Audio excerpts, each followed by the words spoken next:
ശുചിത്വ കേരളം സുന്ദര Keralam green Kerala express നിങ്ങൾക്കായി അവതരിപ്പിക്കുന്നത് ശുചിത്വ മിഷൻ. എന്റെ കേരളം മാലിന്യമുക്തം.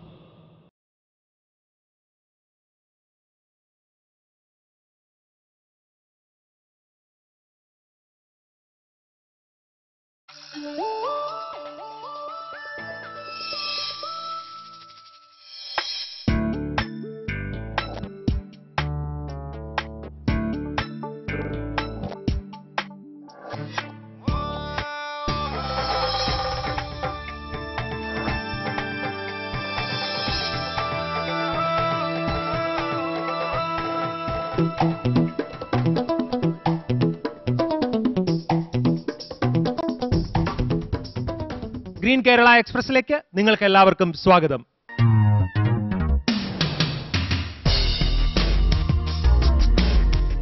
ഗ്രീൻ കേരള എക്സ്പ്രസിന്റെ ഈ അധ്യായത്തിൽ വിധികർത്താക്കളായി നമ്മളോടൊപ്പം doctor K P Kannan, doctor Vineetha Menon, doctor R V G Menon, miss Nirmala Sanu, കൂടാതെ പ്രസാദ് മാഷ്. ഗ്രീൻ കേരള എക്സ്പ്രസിന്റെ ഈ വേദിയിൽ മത്സരാർത്ഥികളായി എത്തുന്നു മലപ്പുറം ജില്ലയിൽ നിന്നുള്ള എടരിക്കോട് പഞ്ചായത്ത്. നമുക്ക് സ്വാഗതം ചെയ്യാം.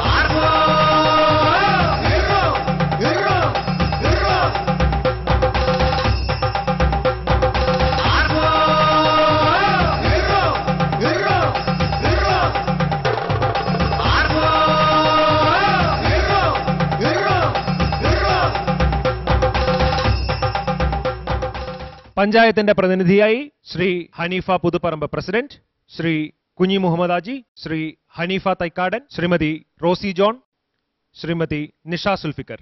പഞ്ചായത്ത് പ്രസിഡന്റിനെ നമുക്ക് വേദിയിലേക്ക് സ്വാഗതം ചെയ്യാം. മികച്ചൊരു കാർഷിക സംസ്കൃതിയും മാപ്പിള കലാ പാരമ്പര്യവും അവകാശപ്പെടാനുള്ള എല്ലാ ഗ്രാമീണ ഭംഗിയും ഒത്തിണങ്ങിയ ഒരു പ്രദേശമാണ് മലപ്പുറം ജില്ലയിലെ എടരിക്കോട്. മലയാള ഭാഷയുടെ പിതാവ് തുഞ്ചത്തെഴുത്തച്ഛൻ്റെ ജന്മദേശമായ തിരൂരിനും ആയുർവേദ നഗരിയായ കോട്ടക്കലിനും ഇടയിൽ സ്ഥിതി ചെയ്യുന്ന മനോഹരമായ ഒരു ഗ്രാമപ്രദേശം. എന്താണെങ്കിലും നമുക്ക് ഈ ഗ്രാമം കണ്ടുവരാം.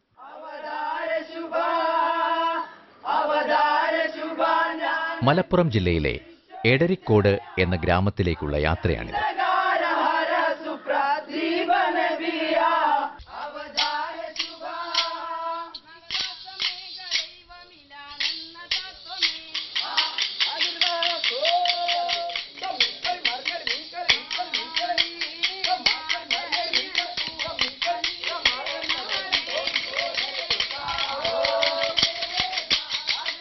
കോൽക്കളിയെ പറ്റി ആലോചിക്കുമ്പോൾ ഇവിടുത്തുകാർ ആദ്യം ആലോചിക്കുന്ന പേര് ടി.പി. അലിക്കുട്ടി കുരുക്കളുടെ പേരാണ്. എടരിക്കോട് കോൽക്കളിക്ക് അതിൻ്റെതായ തനതായ ശൈലിയുണ്ട്. എടരിക്കോടൻ കോൽക്കളി എന്ന് പറയുകയും ചെയ്യും. വളരെ ഫാസ്റ്റാണ് അതിൻ്റെ മൂവ്മെന്റ്സ്. അതാണ് അതിൻ്റെ ഏറ്റവും വലിയ പ്രത്യേകത. വളരെ പതുക്കെ തുടങ്ങി വളരെ ഫാസ്റ്റായി അവസാനിപ്പിക്കും. ദീർഘനാളത്തെ പ്രാക്ടീസ് തന്നെ ഇത് പഠിക്കാൻ വേണമെന്നുണ്ട്. വളരെ പെട്ടെന്നൊന്നും അത് പഠിച്ചെടുക്കാൻ ഒരു കാരണവശാലും കഴിയില്ല. ഇനി വികസനത്തിനെ കുറിച്ച്. എടരിക്കോട് ഗ്രാമപഞ്ചായത്ത് ഈ ഭരണസമിതി അധികാരത്തിൽ വന്നതിന് ശേഷമുള്ള ഓരോ വർഷവും ഓരോ മേഖലയിലാണ് ശ്രദ്ധ കേന്ദ്രീകരിച്ചത് വികസന രംഗത്ത്. ആദ്യ വർഷം വിദ്യാഭ്യാസ രംഗത്ത് എല്ലാ പൊതുവിദ്യാലയങ്ങളിലും അടിസ്ഥാന സൗകര്യം ഏർപ്പെടുത്തുകയും ഗുണമേന്മയുള്ള വിദ്യാഭ്യാസം ലഭ്യമാക്കുകയും ചെയ്യുക എന്ന മേഖലയിലാണ് ഊന്നിയത്. 2006-2007 വർഷത്തിൽ ഞങ്ങൾ സമ്പൂർണ്ണ കുടിവെള്ള ലഭ്യത ഉറപ്പാക്കാനുള്ള പദ്ധതി നടപ്പിലാക്കുകയും ഇന്ന് എടരിക്കോട് പഞ്ചായത്തിലെ 95% വീടുകളിലും ശുദ്ധജല ലഭ്യത ഉറപ്പുവരുത്തുകയും ചെയ്തിട്ടുണ്ട്. ഒന്ന് ചോദിക്കട്ടെ, നമ്മൾ ഇവിടെ ഇപ്പൊ അവതരിപ്പിക്കാൻ പോകുന്ന മാതൃക ഏതാണ്? തുടർന്ന് സമ്പൂർണ്ണ ഭവന പദ്ധതി ഇപ്പോൾ അവതരിപ്പിക്കാൻ പോകുന്നത് കർഷകനെ അറിയുക, കൃഷിയെ രക്ഷിക്കുക എന്ന മുദ്രാവാക്യവുമായി സന്ദേശവുമായി ഗ്രാമപഞ്ചായത്ത് നടപ്പിലാക്കിയ സമഗ്ര കാർഷിക വികസന പരിപാടിയാണ്. ഈ പരിപാടിയിലൂടെ പഞ്ചായത്തിനെ സമ്പൂർണ്ണ തരിശുമുക്ത പഞ്ചായത്തായി മാറ്റുക എന്ന ലക്ഷ്യമാണ് ഗ്രാമപഞ്ചായത്ത് ലക്ഷ്യമിടുന്നത്. കർഷകനെ അറിയുക, കൃഷിയെ രക്ഷിക്കുക, ഈ ഗ്രാമത്തിന്റെ വികസനത്തിലൂടെ.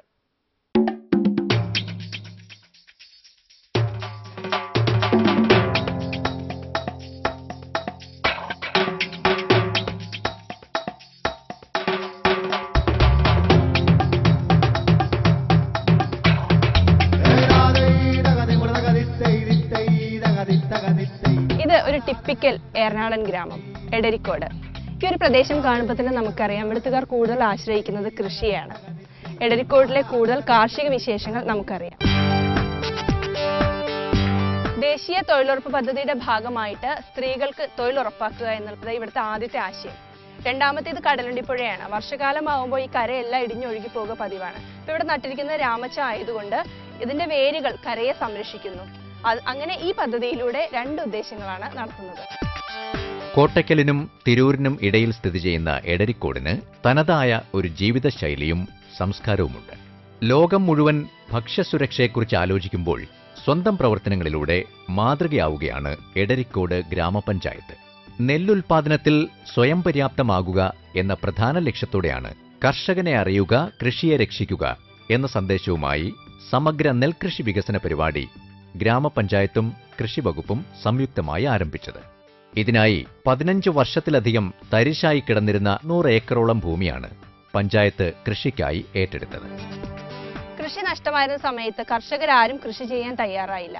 അപ്പോഴാണ് പഞ്ചായത്തിന്റെ നേതൃത്വത്തിൽ കർഷകനെ അറിയുക, കൃഷിയെ രക്ഷിക്കുക എന്നുള്ള ഒരു സന്ദേശം ഒരു ക്യാമ്പയിൻ സംഘടിപ്പിച്ചത്. ആ ക്യാമ്പയിനുമായിട്ട് 15 വർഷമായി ഇവിടെ തരിശായി കിടന്നിരുന്ന ഭൂമി മുഴുവൻ കൃഷിക്ക് അനുയോജ്യമാക്കി. ഈ കൊയ്ത്തുപാട്ടിൽ നിന്നാണ് അവരൊരു ഊർജ്ജം ഉൾക്കൊള്ളുന്നത്. പാടശേഖര സമിതികൾ പുനഃസംഘടിപ്പിക്കുകയും ഫാർമേഴ്സ് ക്ലബ്ബുകളും ഫീൽഡ് സ്കൂളുകളും ആദ്യഘട്ടത്തിൽ തന്നെ രൂപീകരിക്കുകയും ചെയ്തു.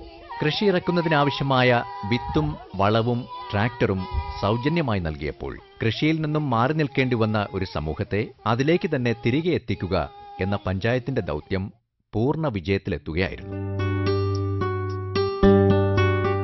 എത്ര നാളായി ഇവിടെ കൃഷി തുടങ്ങിയിട്ട്? പണ്ട് മുതലേ കൃഷി ചെയ്യുന്നല്ലേ? എന്നിട്ട് ഇടയ്ക്ക് വെച്ച് നിർത്തിയോ? എന്തായിരുന്നു കാര്യം? നഷ്ടത്തില് ഓടിയപ്പോളേ പിന്നെ പെട്ടെന്ന് ബ്രേക്ക് ഇട്ടു. ഇപ്പൊ പിന്നെ പഞ്ചായത്തിന്റെ അനുകൂലം കിട്ടിയതുകൊണ്ട് പിന്നെ രണ്ടാമത് തുടങ്ങി. പഞ്ചായത്തിന്റെ ആനുകൂല്യം കിട്ടിയതുകൊണ്ട് വീണ്ടും തുടങ്ങിയതല്ലേ? കൃഷി ഉപേക്ഷിച്ച കർഷകരൊക്കെ പഞ്ചായത്തിന്റെ ഒരു സഹായം കൊണ്ട് മാത്രമാണ് ഇപ്പൊ കൃഷിയിലേക്ക് വീണ്ടും തിരിച്ചു വന്നിരിക്കുന്നത്. കർഷക സംഗമങ്ങളും കൊയ്ത്തുത്സവങ്ങളും കർഷകർക്ക് നവോന്മേഷമേകി. ഇതോടെ മലപ്പുറം ജില്ലയിലെ തരിശു വിമുക്ത പഞ്ചായത്ത് എന്ന പദവിയും എടരിക്കോട് സ്വന്തമാക്കി. കുടുംബശ്രീ സംവിധാനങ്ങൾ സമഗ്ര കാർഷിക വികസന പദ്ധതിയുമായി സംയോജിപ്പിക്കുക വഴി കൂടുതൽ സ്ഥലങ്ങളിൽ പച്ചക്കറികളും മറ്റു കൃഷികളും നടത്താൻ കർഷകർക്ക് കഴിഞ്ഞു. ജലസേചനത്തിനായി കൈത്തോടുകൾ നന്നാക്കുവാനും ബണ്ടുകളും കുളങ്ങളും നിർമ്മിക്കുവാനും തൊഴിലുറപ്പ് പദ്ധതിയെ ഉപയോഗിക്കാൻ പഞ്ചായത്തിന് കഴിഞ്ഞു. ഈ വർഷം ഒരു കൂട്ടം ചെറുപ്പക്കാർ ചേർന്ന് ഇവിടെ മുഴുവൻ പച്ചക്കറി കൃഷി ചെയ്തിരിക്കുകയാണ്. രാവും പകലും ഭേദമില്ലാതെ അവർ ഇവിടെ കർമ്മനിരതരാണ്. നിങ്ങളൊക്കെയാണ് തോന്നുന്നത് ചെയ്യുന്നത് അല്ലേ? എന്താ നിങ്ങൾക്ക് ഇങ്ങനെ ഒരു കൃഷി തുടങ്ങാനുള്ള പ്രേരണ? ഭക്ഷ്യവസ്തുക്കളുടെ വിലവർദ്ധനവും പിന്നെ ഭക്ഷ്യസുരക്ഷ എന്നതുമാണ് ഞങ്ങളെ ഇങ്ങനെയുള്ള ഒരു തൊഴിലിലേക്ക് പ്രേരിപ്പിച്ചത്. നിങ്ങൾക്ക് എന്തായിരുന്നു ഇതിന്റെ പ്രോത്സാഹനം? ഞങ്ങളുടെ പഞ്ചായത്ത് പ്രസിഡന്റ് അനീഫ മാഷ് അദ്ദേഹത്തിന്റെ നിരന്തരമുള്ള പിന്നെ അഭ്യർത്ഥനയിലൂടെ പ്രേരണയിലൂടെ ഞങ്ങൾ ഈ ഒരു രംഗത്തേക്ക് വന്നതല്ലേ? നിങ്ങൾ വേറെ ജോലി ചെയ്യുന്നവരാണോ അതോ ഇത് മാത്രം തന്നെയാണോ? അധ്യാപകരും ബിസിനസ് പിന്നെ വിദ്യാർത്ഥികൾ വരെയുള്ളവർ. അധ്യാപകരും ബിസിനസ്സുകാരും വിദ്യാർത്ഥികളും വരെ ഇതിൽ ചെയ്തിട്ടുണ്ട് അല്ലേ?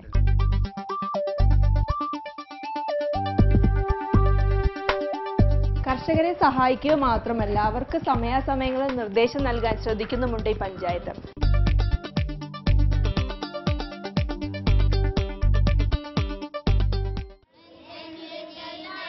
ഞാറുനടിയിലും കൊയ്ത്തുമൊക്കെ ജനകീയ ഉത്സവങ്ങളാണ് ഇന്നാട്ടുകാർക്ക്. കൊച്ചുകുട്ടികളിൽ പോലും ഇത്തരത്തിലൊരു ആവേശം കാണാൻ കഴിയും.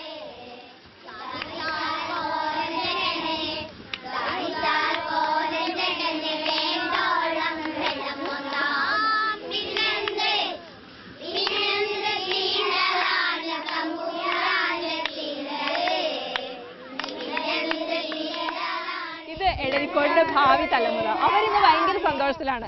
കാര്യം ഇവിടെ വിത്ത് വിതച്ചത് അവരാണ്, അത് കൊയ്യാൻ വേണ്ടി വന്നിരിക്കുന്നതാണ്.